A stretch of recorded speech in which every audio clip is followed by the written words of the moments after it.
नमस्कार, स्वागत है आप सबका। इस वक्त हम मौजूद है और मांझी झारखंड की राजधानी रांची में, और हमारे साथ वरिष्ठ पत्रकार और राजनीतिक जानकार और मुकेश भारती जी किसी परिचय के मोहताज नहीं है, और राजनीति बारीकों को ये काफ़ी बारीकी से पकड़ने का काम भी करते हैं। पत्रकारिता में लंबा अनुभव है।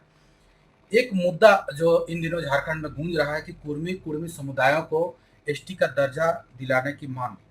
हालांकि पिछली बार जब ये समुदाय के द्वारा जब रेल रोको टोको अभियान की शुरुआत की गई थी, तो उस समय उतना धारदार तरीके से विरोध इस बात का नहीं हुआ था जितना इस बार 2025 में हो रहा है। तो हम हमारे पत्रकार मुकेश भारती से जानेंगे कि आखिर क्या वजह है मुकेश जी की इस बार जो विरोध हो रहा है, असल मायने में उसके पर्दे के पीछे क्या खेल है, और ऐसी क्या आन पड़ी कि कुर्मी और कुर्मी समुदायों को बड़े ही तामझाम से और व्यापक रूप से रेल रोको अभियान को छेड़ना पड़ा, और वो धरातल पर दिखा। कई एक रेल मार्ग रुक गई, ठप हो गई, लेकिन अचानक से उसको बंद भी करने का ऐलान कर दिया गया। क्या हकीकत है, आप बताइए। देखिए, सबसे बड़ी चीज ये है कि कोई भी आंदोलन जो स्वतंत्रता संग्राम के बाद जारी हुआ, उसका एक मकसद रहा है और उसके पीछे कहीं न कहीं वोट की राजनीति होती है। अब तक जो कुर्मी लोग जो मांग कर रहे थे, बेसिकली वो कुर्मी लिखते हैं, कुर्मी दूसरा शब्द हो जाता है, महतो दूसरा शब्द हो जाता है।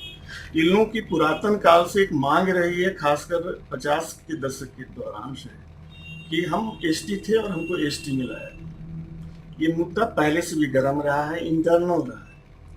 इधर जब राजनीतिक करण जब होता है और जब कोई मुद्दा को लेकर पार्टीगत बात करता है, तो वहां वो आंदोलन बड़ा हो जाता है। एक चीज समझिए इसमें कि पहली बार कुर्मियों का यह आंदोलन जो पश्चिम बंगाल और उड़ीसा के कुछ और झारखंड के कुछ क्षेत्रों तक सीमित था, वो अचानक इतना बड़ा रूप लिया कि पूरी एक सिस्टम जो रेलवे से जुड़ी हुई थी ठप हो गया।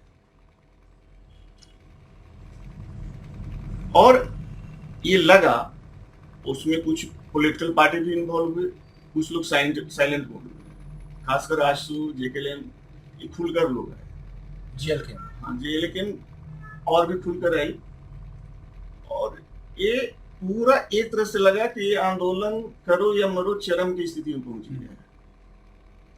लेकिन यहाँ पर एक बात और समझने की जरूरत है कि जो करो और मरो की स्थिति आई और जो इन लोगों की मांग थी, उस मांग पर किसी ने कोई वार्ता नहीं दी। वार्ता कौन करता? वार्ता तो सीधे या तो राज्य सरकार या केंद्र सरकार। लेकिन सबसे बड़ा सवाल यही है, कोई वार्ता नहीं हुई, लेकिन अचानक कौन सी ऐसी परिस्थितियां आई, वार्ता नहीं हुई और सरकार की तरफ से कोई ठोस बयान भी नहीं आते हैं, तो आखिर किस स्तर पर वार्ता हुई, किस स्तर पर प्रयास हुआ कि 12 बजे रात को अचानक यह आंदोलन वापस ले ली गई। झारखंड में तो पूरा उहापोह की स्थिति थी कि यह आंदोलन पता नहीं कौन सा रूप धारण कल चंद घंटों में क्या होगा ये पता नहीं था किसी को। आने वाला सुबह जिस तरह से लोग या मतलब पूरे अफरा तफरी मचा, ये तो देर रात में इसकी घोषणा हुई। आखिर इसको समझने की जरूरत है कि कैसे संभव हुआ, स्थगित कैसे हुआ, आंदोलनकारियों को क्या आश्वासन मिला, कौन दिया, अब देने वाला कौन है, या फिर अगर आंदोलन चरम शिखर पर पहुंचा तो ये आंदोलन आखिर अचानक ब्रेकडाउन कैसे हुआ। बिल्कुल। तो दरअसल इन चीजों को अगर समझिएगा तो पर्दे के पीछे कहीं ना कहीं, खासकर उस परिस्थिति में जब पहली बार एक चीज और देखने को मिल रहा है आपको कि कुर्मियों के आंदोलन के विरोध में पहली बार आदिवासी समुदाय पूरी खुलकर सामने आया है। ये तो हमको लगता है कि ये पिछली बार भी एक रेल रोको अभियान हुआ था, उस दौरान आदिवासी समुदाय में कोई चर्चा नहीं थी। ये कुछ साल पहले की बात है, उस समय इतना भयानक विरोध नहीं हुआ। इस बार जितना प्रदर्शन हुआ शांतिपूर्ण तरीके से, या शांति भी कहिए या शांति, बिल्कुल उतना ही शांति और अशांति तरीके से विरोध भी हुआ है। एक का कहना है कि हमें शामिल करो, दूसरे का कहना मत करो। खैर, करना न करना ये सरकार की बात है, सिस्टम की बात है। इस पर मुकेश जी स्थगित कैसे हुआ ये एकाएक मामला? सवाल तो यहीं पर हाँ। सबके मन में कौंध रहा है, पूरे झारखंड में क्या पूरे देश पे कौंध रहा है। जी। खासकर ये कुर्मी और आदिवासी और जो देख रहे हैं उनके मन में कि ये आखिर ऐसी क्या परिस्थितियां हैं, आखिर पर्दे के पीछे खेल क्या है, कौन है? तो जाहिर है यहाँ पर फिर वोट की राजनीति आती है, और कहीं न कहीं वोट की राजनीति करने वाले इसमें इन्वॉल्व हैं, और कहीं न कहीं कुर्मियों के आंदोलन को ये आश्वासन जरूर गया होगा। ऐसा नहीं है कि ये लोग ऐसा ही करके वापस ले लेंगे कि हम आपकी मांग से सहमत हैं, हम आपको आश्वासन देते हैं।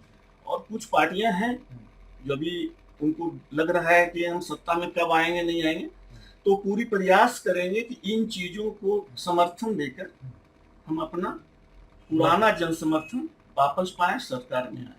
और जाहिर है केंद्र में जिनकी सरकार है, जो गठबंधन एनडीए की गठबंधन है, तो उन्हीं से जुड़े हुए दल और उन्हीं से जुड़े हुए सरकार तंत्र के लोग ही कहीं ना कहीं निर्देश दिए होंगे। यानी आप स्पष्ट रूप से ये कहना चाह रहे हैं कि कहीं ना कहीं इसको जो धरातल पर उतारने का जो काम करेगा, क्योंकि आरक्षण से जुड़ा हुआ मामला है, आरक्षण आरक्षण से बिल्कुल हटके। हाँ, आरक्षण इसको नहीं करेगा। मतलब आरक्षण से भी बड़ा चीज ये है कि ये पूरी तरह से, थोड़ा देर के लिए मानिए तो एक समुदाय दूसरे समुदाय को लेकर, वो दूसरा समुदाय एक समुदाय को लेकर वजूद की लड़ाई लड़ रहा है।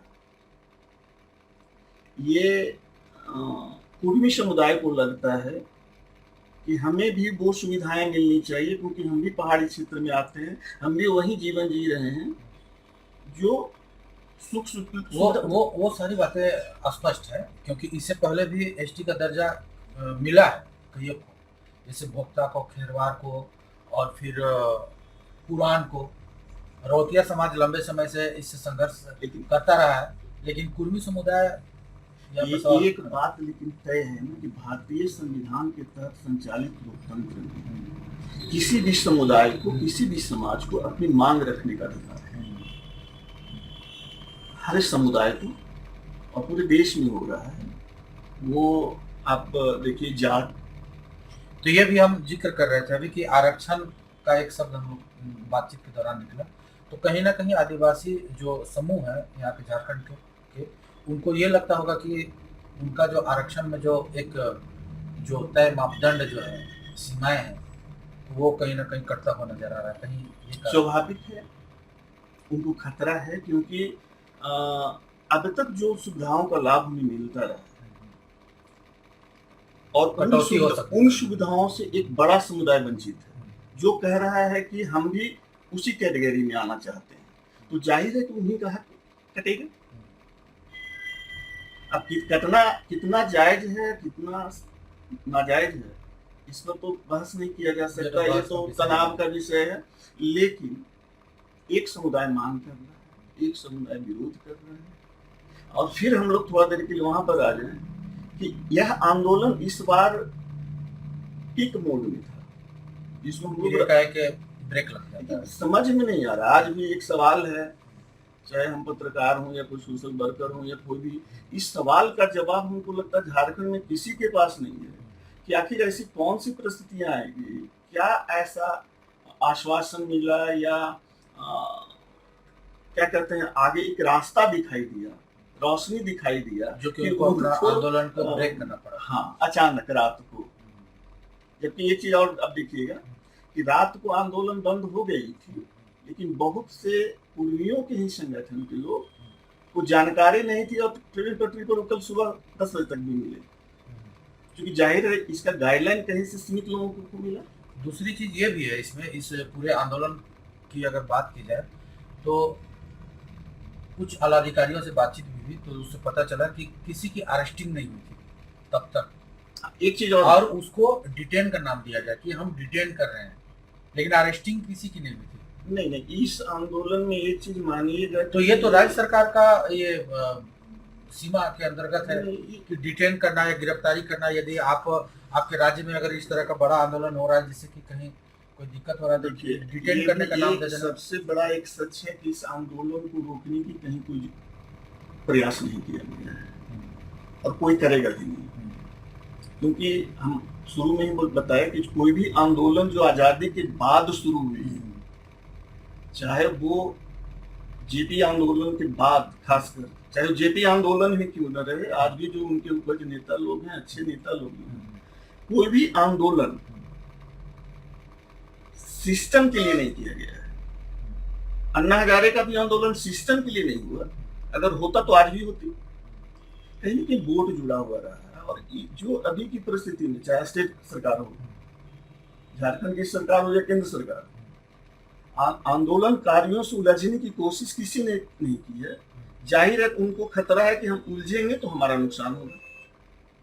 सड़क पे तो थे आदिवासी समुदाय के तमाम लोग, कई एक संगठन के, लेकिन यानी कि पूरे राज्य भर के आदिवासी यहाँ संगठन पर भी एक सोचिए, के। राज्य में आदिवासी की सरकार है, यहाँ पर भी एक सोचिए, जिन दलों की सरकार है या जो दल विपक्ष में है, जिसको आप एनडीए यूपीए जो भी नाम देते हो, उनके से जुड़ा हुआ कोई भी पॉलिटिकल पार्टी, खासकर सामाजिक दबाव में सुदेश महतो की थोड़ी सी भूमिका छोड़कर, कोई भी पॉलिटिकल पार्टी, कोई भी नेता स्पष्ट रूप से आज तक न तो विरोध करने वाले आदिवासी संगठनों के समर्थन में आए हैं सामने, और न ही कुर्मियों के समर्थन में आए हैं सामने। जेल कैंप के सुप्रीमो है जयराम महतो जी, उनका एक बयान भी आया था और काफी सोशल मीडिया वायरल भी हुआ था कि जब तक, आपने सुदेश महतो का जिक्र किया इसलिए मैं ये बात को यहाँ पर चर्चा करना चाहूँगा, कि जब तक वो मंत्री पद पे थे, उनके सांसद हुआ करते थे, लंबे समय से राजनीति में वो शामिल रहे हैं, उस समय उन्होंने कुर्मी समुदाय के लिए इस मांग को क्यों नहीं रखी,